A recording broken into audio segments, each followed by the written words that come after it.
Halo Cinecrip, balik lagi di Cinelist bareng gue Rashid Hari. Untuk list kali ini tuh gue terinspirasi dari komentar-komentar yang gue baca, terutama di review Asyapmen kemarin, karena gue ngeliat banyak banget komentar bernada positif soal filmnya. Seneng sih, karena artinya kita itu bersama-sama merayakan sinema. Dan ngebaca semua antusiasme itu gue berkesimpulan kalau kalian semua memang sangat haus dan menyimpan dahaga atas film superhero berkualitas seperti Asyapmen yang lain. Makanya di sini list kali ini gue bakal kasih rekomendasi 5 film superhero yang gak kalah bagus dibanding Asyapmen. Gue jamin ini gak kalah keren. Walaupun jelas ya, superhero jubah pecel lele akan selalu jadi yang terdepan, tapi gue jamin 5 judul ini akan tetap terasa life blowing, tetap bikin hidup lu meledak pokoknya. Dan isi listnya ini gak cuma dari film Indonesia ya, tapi dari 5 negara berbeda. Dan seperti biasa, list ini bakal gue susun urut abjad ya, bukan urut berdasarkan mana yang lebih epic daripada yang lain, walaupun semuanya memang film yang epic, tapi tetap Asyapmen paling epic. Dan misal kalian punya rekomendasi film superhero masterpiece lainnya, bisa dituliskan di kolom komentar. Bisa saling berbagi rekomendasi. Oke, kita mulai listnya dari yang pertama, yaitu ada Three Death Adam. Kalau lu pikir Civil War adalah pertama kali bertemunya Captain America dan Spider-Man layar lebar, lu salah besar. Karena 43 tahun sebelumnya itu sudah terjadi dalam film Turki ini yang berjudul Three Death Adam. Itu judulnya artinya kalau di bahasa Inggrisnya jadi Three Giant Men, 3 pria raksasa. Anjir, apanya yang raksasa? Tapi di sini Spider-Man bukan jadi hero. Dia adalah bos gembong, penyelundup barang-barang terlarang dengan alis yang saking gedenya sampai keluar dari topeng dan gak segan ngebunuh cewek pas lagi mandi. Anjir, ini laba-laba psikopat. Dan yang bertugas menangkap Spider-Man adalah Captain America. Tapi Cap tidak sendiri kawan-kawan. Di sini dia beraksi bareng Santo, seorang pegulat luchador asal Meksiko.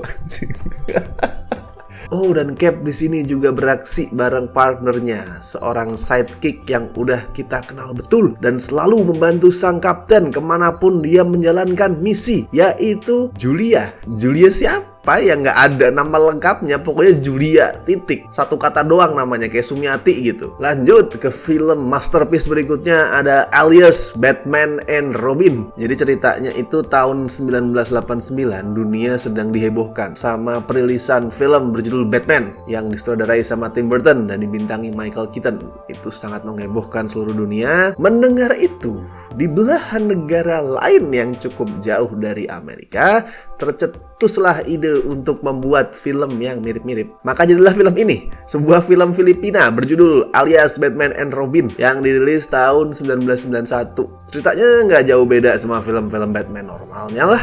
Jadi Batman sama Robin itu berusaha untuk menggagalkan rencananya Joker, terus Penguin yang di sini itu menyimpan rencana kriminal yang sangat kejam, sadis, brutal. Lo tonton sendiri deh klip ini buat tahu sekejam apa sih aksi kedua penjahat itu.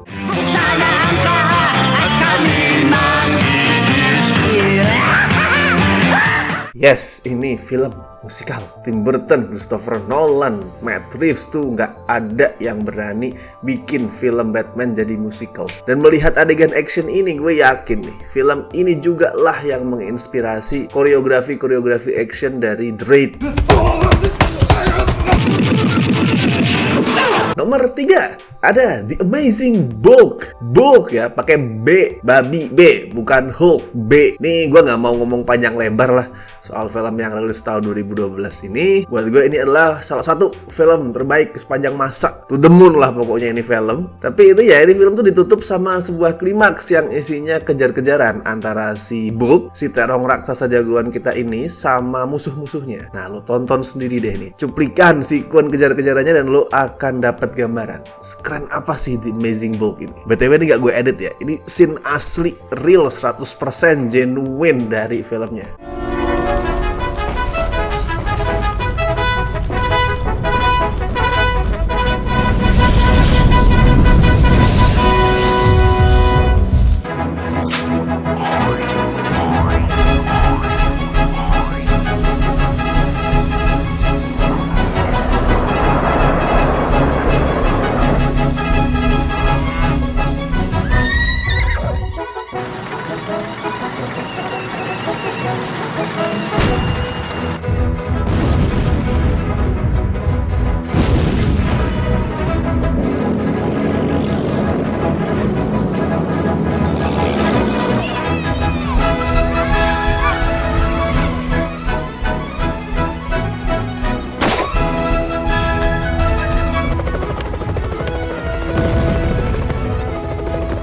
Nomor 4 ada The Batwoman. Ini film Meksiko, rilis tahun 1968 dan kayak udah kelihatan di judulnya, bercerita soal Batwoman.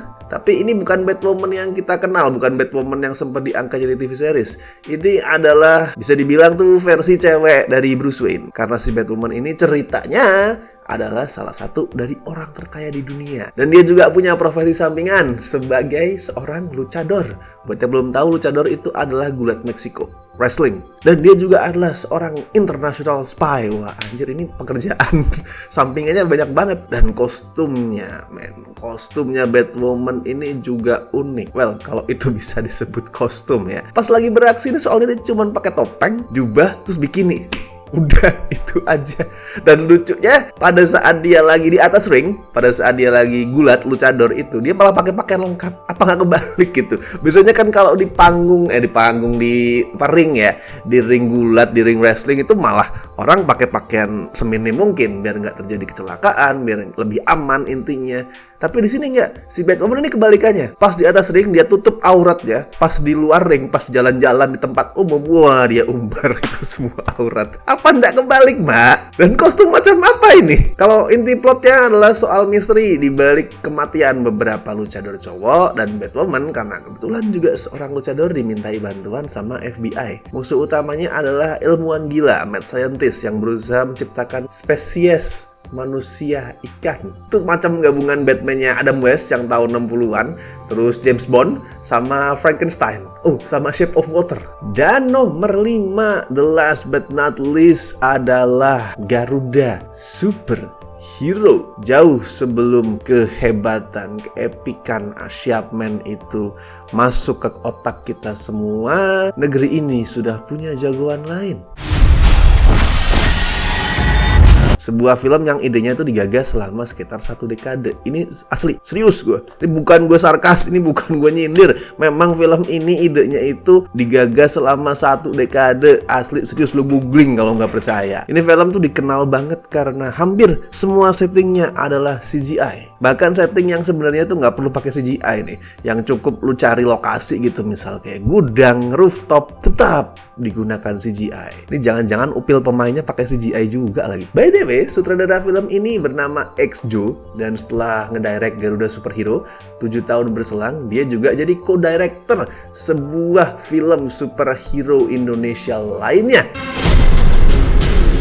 Oke, itu tadi adalah 5 film superhero dari berbagai macam belahan dunia yang menurut gue itu gak kalah epic dibandingkan Asyapman. Walaupun sekali lagi dibandingkan dengan film manapun, superhero berjubah spanduk pecel lele kita itu akan selalu jadi yang paling hebat. Tapi kalau kalian punya nih rekomendasi lain soal film-film superhero yang kelihatannya tuh epic banget ya, epic seperti Asyapman, epicnya bukan epic seperti Endgame atau trilogi The Dark Knight, itu udah basi. Epic seperti Asyapman, silakan tuliskan di kolom komentar, rekomendasikan. Dan jangan lupa juga like video ini, sebarkan di medsos kalian, lalu subscribe juga. Dan misal kalian ingin membantu Cinecrip dengan memberikan donasi seikhlasnya, bisa klik tombol super thanks di bawah. So, gue Rashid Hari, see you in the next video.